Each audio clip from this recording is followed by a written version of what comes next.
So what is Schmo? You want to sound good, right? Well, in the immortal words of Dan Huff, if it was just a straight guitar sound, it would be,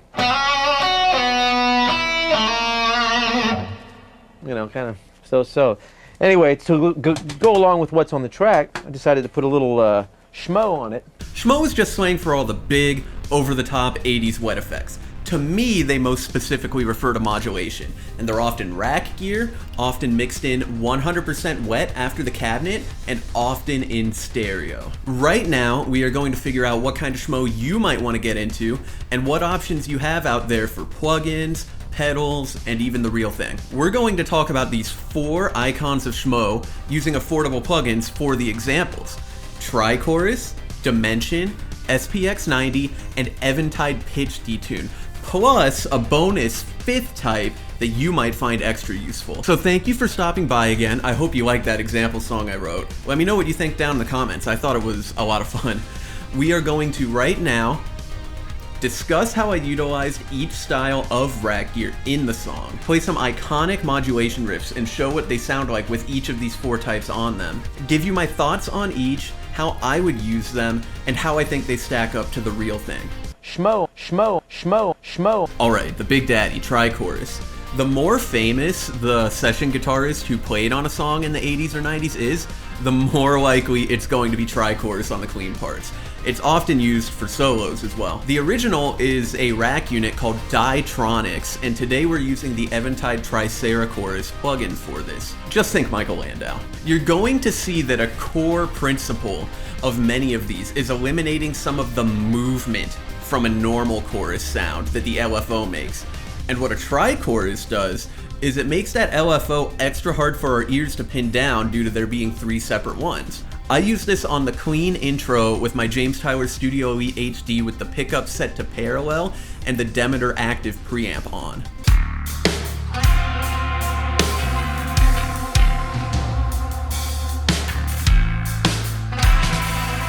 Dimension, this one is so important, but it's often left out. This is a Roland rack unit, and again, a sort of still chorus that attempted to give players a fatter sound in stereo without having so much of that wow, that's a chorus effect on it. You simply choose from some push button presets right on the front of the unit and you have your sound. This is all over Stevie Ray Vaughan albums, not just Let's Dance but his own as well. Today we're using Overloud Gem Modula, which is a pack of multiple rack units in one that you can purchase. There are actually a lot of great current options for this sound in my opinion, but we'll get to that a bit later.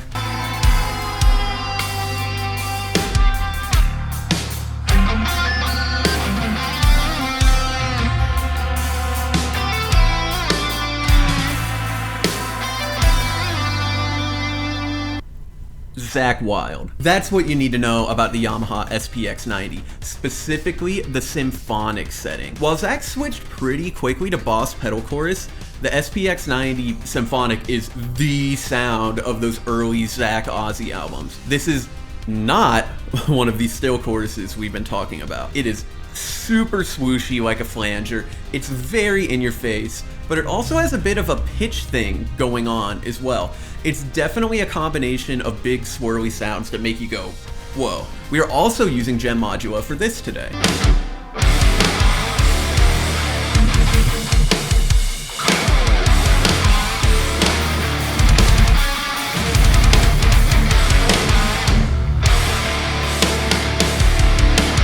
So what exactly is pitch detune?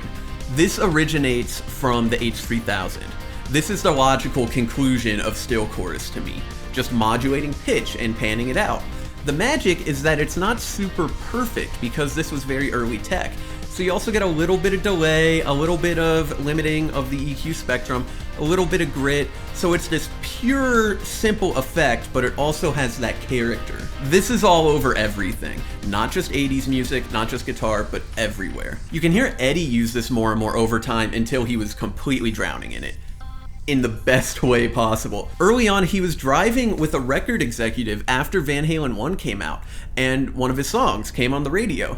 He couldn't hear his guitar, and he was pissed. It turned out one side of the stereo was out and it was the side his guitar was panned on.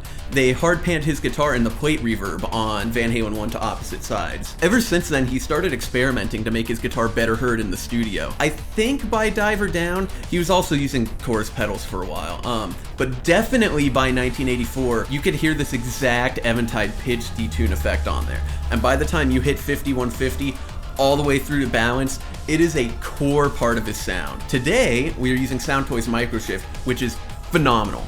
Soundtoys was founded by an ex-Eventide engineer. They know it.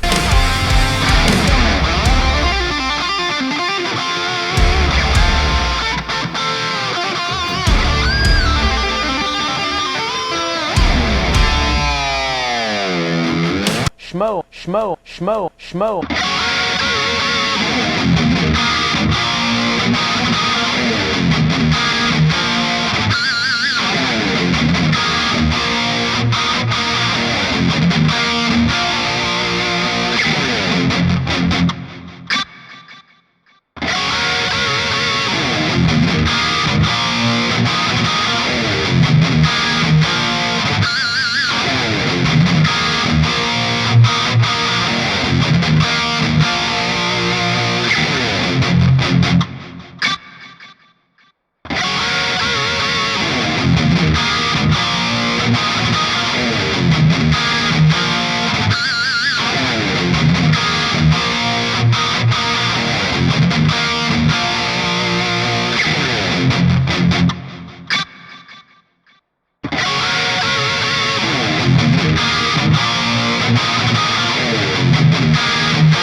So what's my opinion on each of these?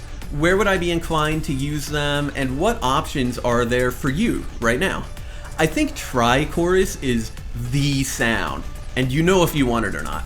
There are many different ways to dial it in, but I really associate it with that faster, almost rotary sound. It's not my go-to, but it has its place, and I'm personally using it on cleans occasionally. I unfortunately have not got to play the original, but I have played the full tone Turk, which is absolutely incredible. For pedals, I've checked out the Free the Tone, which is slam dunk. The Neuneighbor, whatever theirs called, Nunebur. I'm so sorry, I should have looked at how to pronounce that. Theirs is really good for a more affordable option. I haven't yet played the Red 7 Wave, but I would really love to. People that I trust implicitly really dig that pedal. And then finally, on my personal, simple, mono into a clean amp pedal board that I use with my Rev D20, I do have the Eventide Tri Chorus, the hardware version of the plugin that I use today. Now, it's worth noting that with all of these, you're not really going to get the effect unless it's in full stereo. That's a big part of it. But for my simple rig, simple pedal board, the Tri Chorus, it gives me a little bit of that vibe. It lets me smush up the LFOs. And it even has some of the pitch effects that we're going to talk about in a minute built in. So that's a cool option as well. Dimension, to me, is the most approachable. I think almost anyone would like it, and I think it has a huge variety of use cases in basically any genre. It just always sounds good, and I think the Gem Modula that we use today does a really good job here. You can do this many different ways, luckily. I think Fractal's Dimension is good. I think Boss's own Waza reissue and pedal format is very good. Even the little cheap TC unit gets you a decent bit of that vibe, just keep in mind it's mono. So the SPX90, like I said, this is super in your face. You basically want this sound or you don't. It does also work great on synth and bass, in my opinion, because it's so swooshy. I have been lucky enough to try a real one, and I gotta say, I do think the Modula is a little off here. I can never dial it as swirly and huge as the real one without going over the top. The real one has some sort of magic where it's just super over the top and gets out of the way at the same time. Now that being said, I'm super happy with the Modula, and there's not really a lot of options for this effect out there, and it is my absolute #1 for it right now. If you want to cop some of this tone on your own, a stereo flanger after the amp is the place to start, and maybe blend in some pitch detune as well. And the winner is pitch detune. Schmo, schmo, schmo, schmo. Pitch detune is just the sauce for me. I love that I can sneak it in just a little bit and not sound too dated or go completely on the top. Blame it on my love of Van Halen, blame it on my addiction to the Schmo, but this is the go-to for me. I've never got to play the original H3000, but I have played a 9000, and I'm obsessed with the recordings, so I think I have a pretty good handle on it. Sound toys, crush it. Current Eventide rack gear is great. Eventide's own plugin is great, Eventide's own pedal is great, and wait a minute. I thought there was a number 5.